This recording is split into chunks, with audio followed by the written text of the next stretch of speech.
ஓம் நமோ சிஷ்டநாதாய நமோ. எல்லாருக்கும் வணக்கம். இன்றைக்கி மோகினி வசிய மை கொடுக்குறேன். அந்த மையில் எப்படி பயன்படுத்தணுன்றதை நான் கடைசியில் சொல்கிறேன். இப்போது அந்த பொருளுங்க நான் சொல்கிறேன். அந்த பொருளுங்க நோட் பண்ணிக்கோங்க.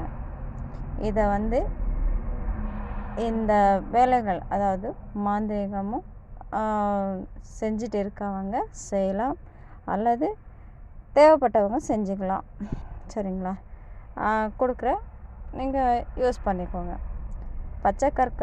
பச்சை கற்பூரம் 35 கிராம், கோரோஜனம் 35 கிராம், சந்தனம் 35 கிராம், புனுகு 35 கிராம், ஜவ்வாது 35 கிராம்,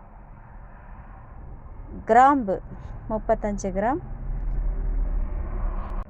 வெள்ளை விஷ்ணு கிராந்தி வேறு, அந்த வேறு 35 கிராம். இந்த வேறு இந்த வெள்ளை விஷ்ணு கிராந்தி நீங்கள் மயானத்தில் செடிங்க இருக்கும். அந்த செடிங்களுக்கு நீங்கள் காப்பு கட்டி எடுக்கணும். காப்பு கட்டுறதுனா ஒரு அமாவாசையாக பார்த்து கூட கட்டி எடுக்கலாம், அல்லது பௌர்ணமி கூட நீங்கள் கட்டி எடுக்கலாம். ஒரு 4-5 வேறுங்களை உங்களுக்கு தேவையான அளவுக்கு காப்பு கட்டி, அதுக்கு பொங்கலோ இல்லைன்னா ஸ்வீட்டு இல்லைன்னா பால், தேன், இந்த மாதிரி பொருளுங்க படையெல்லாம் வச்சுட்டு, அதுக்கு மஞ்சள் குங்குமம் எல்லாம் போட்டு, ஒரு எலுமிச்சை பழம் பலி கொடுத்துட்டு, வெத்தலை பாக்கு, அந்த மாதிரி பொரி, அவல், கடலை இதெல்லாம் வச்சுட்டு, ஒரு 4-5 செடிங்களுக்கு உங்களுக்கு எவ்வளோ கிடைக்குமோ, எவ்வளோ மை தேவைப்படுதோ அந்த அளவுக்கு நீங்கள் காப்பு கட்டி எடுத்துக்கலாம். அமாவாசை அல்லது பௌர்ணமி இந்த 2 நாளாக எடுத்திங்கன்னா உங்களுக்கு டைம், நேரம், வாரம், கிழமை இதெல்லாம் பார்க்க வேண்டியது இல்லை. இதை நீங்கள் அப்படியே காப்பு கட்டி எடுத்துக்கலாம். வேறு அறுக்காமல் காப்பு கட்டி எடுக்கணும். எடுத்துட்டு அந்த வேரை தனியாக நீங்கள் எடுத்துக்கிறீங்க. மண்ணெல்லாம் தண்ணியில் அலசிட்டு அந்த வேரும் தனியாக எடுத்து வச்சுக்குவீங்க. சரி, அப்போது இந்த பொருளுங்கெல்லாம் தனித்தனியாக நீங்கள் பொடி பண்ணி வச்சுக்கணும். வச்சுட்டு இந்த வேறு ஒரு குடுவையில் போடணும். சரி, குடுவையில் இந்த பொடியெல்லாம் வச்சுருக்கீங்களா, அது அப்புறம் இந்த வேறு எல்லாமே ஒரு கழுவத்தில் போட்டு நல்லா இடித்து, இந்த பொடியெல்லாம் கொஞ்சம் கொஞ்சமாக அதிலேயே போட்டு நல்லா அரைக்கணும். மை மாதிரி நல்லா அரைக்கணும். அரைக்கும்போது தேன் அல்லது நெய், உங்களுக்கு எது கிடைக்குமோ அது எடுத்து கொஞ்சம் கொஞ்சமாக விட்டு நல்லா மை மாதிரி அரைக்கணும். மை பதத்துக்கு வரணும். சரியா? நல்லா மை மாதிரி நல்லா நைஸாக அரைக்கணும். சரிங்களா? அது அரைப்பு ரொம்ப முக்கியம். சரியா? கைப்பக்குவன்றது ரொம்ப முக்கியம். அதை நேற்று நான் சொல்லியிருக்கேன். அந்த மாதிரி நல்லா மை பதத்துக்கு அரைக்கணும். அரைச்சிட்டு அதை வெள்ளி சிம்மில் தான் அதை வைக்கணும். எடுத்து நல்லா எல்லாம் உழைச்சி எல்லாம் எடுத்து இதில் வெள்ளி சிம்மில் போட்டு எடுத்து வச்சுக்கோங்க. வச்சுட்டு மந்திரம் சொல்கிறேன், அதை நோட் பண்ணிக்கோங்க. ஓம் ரிங், ஓம் ரிங் வசி சர்வ மோகினி வாவா வம் கம் யம் நம. இன்னொரு வாட்டி சொல்கிறேன். ஓம் ரிங் வசி சர்வ மோகினி வாவா வம் கம் யம் வா நம. நமன்னு சொல்லுங்கள், அப்படி இல்லைன்னா மமான்னு கூட சொல்லிக்கோங்க. சரிங்களா? இதை மந்திரத்தை நீங்கள் அந்த மையை அரைக்கும்போது வந்து நீங்கள் அது மந்திரத்தை சொல்லிக்கிட்டு அந்த வேருங்க எடுக்கும்போது இந்த வேலைங்களை ஒன்று ஸ்டார்ட் பண்ணும்போது வந்து இந்த மந்திரங்களை வந்து உச்சரிச்சுக்கிட்டே வந்து நீங்கள் செஞ்சீங்கன்னா இன்னும் ரொம்ப நல்லா இருக்கும். அதுக்கு முன்னாடி பெரியவங்களையும் குல தெய்வத்தையும் இஷ்ட தெய்வத்தையும் வந்து கும்பிட்டுட்டு விநாயகர்கிட்ட வந்து கும்பிட்டுட்டு இந்த மாதிரி வேலைகள் வந்து செய்ய போகிற அது வெற்றிகரமாக இருக்கணும், நல்லா இருக்கணும் அப்படின்னு சொல்லி நீங்கள் தெய்வத்துக்கிட்ட வந்து ஒப்படைச்சிட்டு அதுக்கப்புறம் தான் இந்த வேலைகளை வந்து நீங்கள் செய்யணும். அப்புறம் இது வந்து இப்போது அரைச்சாச்சு, வெள்ளிச்செம்பில் வந்து எடுத்து வச்சாச்சு. இது வந்து பூஜையை வந்து ஆரம்பிக்கணும். என்றைக்கு ஆரம்பிக்கலாம்? வளர்பிறையில் செவ்வாய்க்கிழமை அன்னைக்கு வந்து ஆரம்பிக்கணும். ஆரம்பமே வந்து வளர்பிறையில் செவ்வாய்க்கிழமை தான் ஆரம்பிக்கணும். சரிங்களா? அது ஆரம்பித்து என்னென்ன வாங்கணுன்னா ஒரு பால் வச்சுக்கலாம், வெத்தலை, பாக்கு, தேங்காய், இந்த படையல் ஐட்டம்ஸ் எல்லாமே வந்து வைக்கலாம்.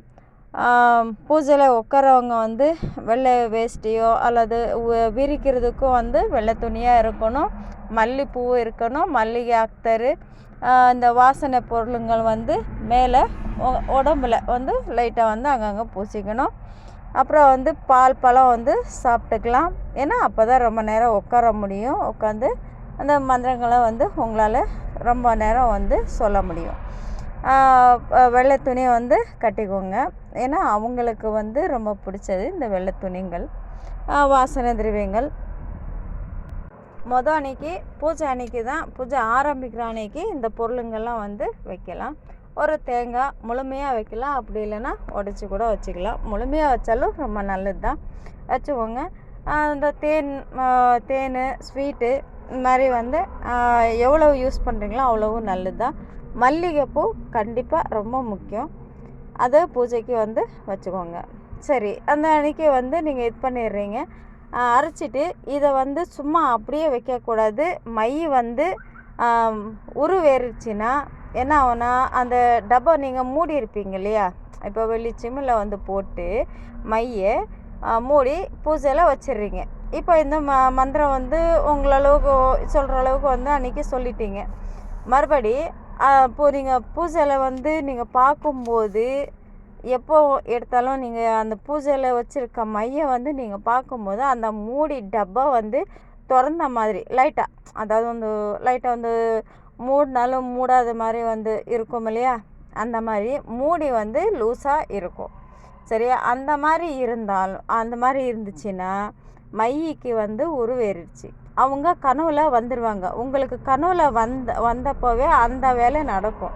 அப்போது அந்த சுரக்காய் குடுவையில் வந்து இந்த மையை வந்து நீங்கள் எடுத்து பத்திரமா மூடி வச்சுக்கணும். மூடி வச்சுட்டு நீங்கள் எந்த மந்திரங்கள் வந்து உபாசனம் பண்ணுறீங்களோ அந்த மந்திரத்தை வந்து உச்சரிக்கணும். ஒரு எலுமிச்சை பழத்தை வந்து எடுத்துக்கிறீங்க, உள்ளங்கையில் வச்சுக்கிட்டு நீங்கள் உபாசன தெய்வங்களையோ அல்லது இதே மந்திரத்தை கூட நீங்கள் சொல்லிக்கலாம். சொல்லிவிட்டு உங்களோட இப்போது வந்து விநாயகரோ காளி முருகன் இந்த மாதிரி நீங்கள் எந்த தெய்வத்தை வந்து கும்பிடுறீங்களோ அந்த தெய்வத்தோட உபாசனை பண்ணிவிட்டு அந்த சுரக்காய் குடுவையில் வந்து வச்சிடணும். சரிங்களா? அந்த மை வைக்கிறீங்க உள்ளர சுரக்காய் குடுவையில், அதுக்கு மேலே வந்து எலுமிச்சை பழத்தை வந்து வச்சிடுறீங்க. வச்சுட்டு அதை அந்த மாதிரி நீங்கள் பழம் வந்து வைக்கலைன்னா மை மறைஞ்சிடும். மை திருடிட்டு எடுத்துகிட்டு போயிடுவாங்க. அப்போ நீங்கள் எவ்வளோ தேடினாலும் கிடைக்காது. கனவுல வந்துட்டாங்கன்னா அந்த மைக்கு வந்து உருவேறிடும். அப்போ வந்து அந்த மை வந்து அவங்க எடுத்துகிட்டு போவாங்க. அதனால் உங்களுக்கு வந்து அது காணாமல் போகும். அந்த எலுமிச்சை பழத்தை வந்து நீங்கள் வச்சுக்கிறீங்க. வச்சுட்டு இதை வந்து நீங்கள் ஒரு தொழில் செஞ்சாலும், தொழில் ஸ்தானத்துக்கு போனாலும் சரி, தொழில் செய்கிற மாதிரி இருந்தால் தொழிலுக்கு போகும்போது இதை ஒரு பொட்டு நெத்தியில் வச்சுக்கிட்டு மந்திரத்தை சொல்லிக்கிட்டே வந்து வச்சுக்கலாம். வச்சுக்கிட்டு உங்களுக்கு என்ன காரியம் ஆகணும் அப்படின்னா அந்த காரியத்தை பற்றி வந்து நினச்சிக்கிட்டு வச்சுட்டு போகலாம். இல்லை மாந்திரிகத்தில் வந்து இருக்கீங்கன்னா வசிய வேலைகளுக்கு ஆகும். எந்த ஒரு விஷயத்துக்கும் வந்து எந்திரங்களுக்கு இல்லை அவங்களுக்கு கொடுக்குறதுக்கோ இந்த மாதிரி எல்லாத்துக்கும் ஆகும். சரிங்களா? 7 விதமான வசியத்துக்கும் ஆகும். தனவசம், பணவசம், பெண் வசியம், ஆண் வசியம், இந்த மாதிரி எல்லா விஷயங்களுக்கும் ஆகும். சரிங்களா? வச வேலைக்கு வந்து இதை பயன்படுத்துவாங்க. நன்றி, வணக்கம். உங்களுக்கு ஏதாவது டவுட்ஸ் இருந்தால் செஞ்சால் டவுட்ஸ் கண்டிப்பாக வரும். செய்யாமல் இருந்தீங்கன்னா டவுட் வராது, கேட்கணுன்னு தோணாது. வேறவங்களாண்ட போய் நின்றுட்டு நம்மளுக்கு அது வேணும் இது வேணும்னு கேட்குறத விட கேட்டு இந்த பொருளுங்களை வந்து வாங்கிட்டு வந்து நீங்களே வந்து உங்கள் கையார செஞ்சு ஒரு தெய்வத்தை வந்து கூப்பிட்டு உங்களுக்கு துணையாக வச்சுக்கோங்க. உபாசனங்கள் பண்ணுங்க. ஞானத்தில் கொஞ்சம் நேரம், ஒரு அரை மணி நேரமாச்சும், அட்லீஸ்ட் ஒரு 10 நிமிஷமாச்சும் வந்து ரிலாக்ஸாக உட்காந்துக்கோங்க. மனசில் எதுவுமே நினைக்காம எல்லாம் மனசு ஃப்ரீ ஆச்சுன்னா எல்லா விஷயங்களும் வந்து நினச்சதை வந்து செய்ய தோணும், செய்யலாம். மனசும் ஆரோக்கியமாக இருக்கும், உடலும் ஆரோக்கியமாக இருக்கும், மைண்ட் ஃப்ரீயாக இருக்கும். சரிங்களா? முடிஞ்ச அளவுக்கு இந்த வேலைங்களை வந்து பண்ணுங்க. அப்படி இல்லைனாலும் தெய்வத்தை கொஞ்சம் நேரமாச்சும் நினச்சி உட்காந்துக்கோங்க. பகலில் நம்மளுக்கு எவ்வளவோ வேலைகள் இருக்கும், எவ்வளவோ டென்ஷன் ப்ரெஷர் நிறைய இருக்கும். அதுவே இந்த நைட் நேரம் எல்லாம் சாப்பிட்டு முடிச்ச அப்புறம் கொஞ்சம் நேரம் படுக்கிறதுக்கு முன்னாடி உட்காந்து தெய்வத்தை கும்பிடுங்க. அது எதுவும் இல்லையா, அமைதியாக ஒரு 10 நிமிஷம் உட்காருங்க. மனசை ரிலாக்ஸ் பண்ணுங்க, ஃப்ரீ ஆகுங்க. ஃப்ரீ ஆகிட்டு நீங்கள் என்ன நினைக்கிறீங்களோ அந்த வேலைங்களை உங்களால் செய்ய முடியும், செய்யலாம். ஓகே, முடிஞ்சால் ஒரு கால் பண்ணுங்கள். இதெல்லாம் டவுட்ஸ் இருந்தால் கால் பண்ணி கேளுங்க.